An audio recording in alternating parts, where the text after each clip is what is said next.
me! Please, somebody help me! Emily, my daughter, where are you? Emily, please forgive me. I'm sorry, I'm so sorry. After Rebecca left the hut to escape her mother's pressure, Madame Catherine's life became even harder. The small hut that once had 2 daughters laughing inside it became silent and lonely. No husband, no children, no money, no rich son-in-law, only poverty. And regret. Every morning, she went to the farm alone, her back bent, her hands weak. Sometimes she had no food to eat till night.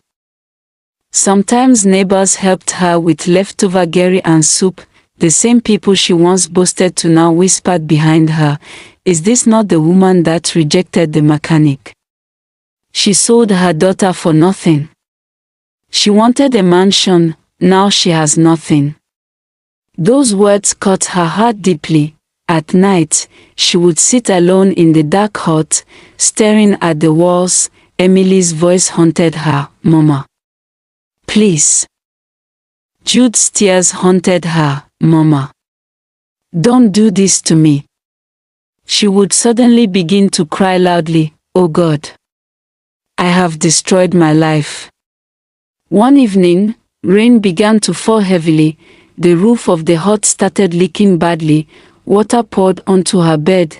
She tried to cover it with buckets, but everywhere was flooding. Soaked and shivering, she sat on the wet floor and laughed bitterly. "This is the mansion I wanted." She cried. That night, she dreamed. She saw Emily in chains, crying and stretching her hands toward her. "Mama, save me." She woke up screaming, "My daughter, Emily."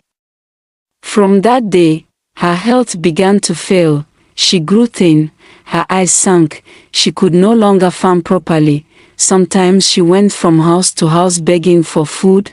One afternoon, she collapsed on the road. Some women rushed her to a small clinic. As she lay on the hospital bed, weak and shaking, she whispered again and again, "I made a mistake. I made a terrible mistake." When she was discharged, she dragged herself back to the hut. That evening, she took out an old box.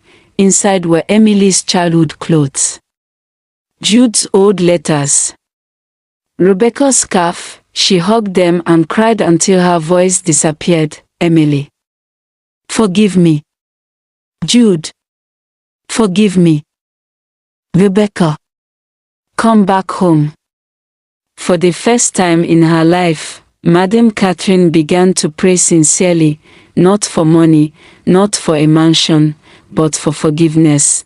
"God, please, if my daughter is still alive, save her." And far away, in a dark mansion, Emily lay sick and weak on her bed, unaware that the mother who sold her was now paying the price with tears and hunger.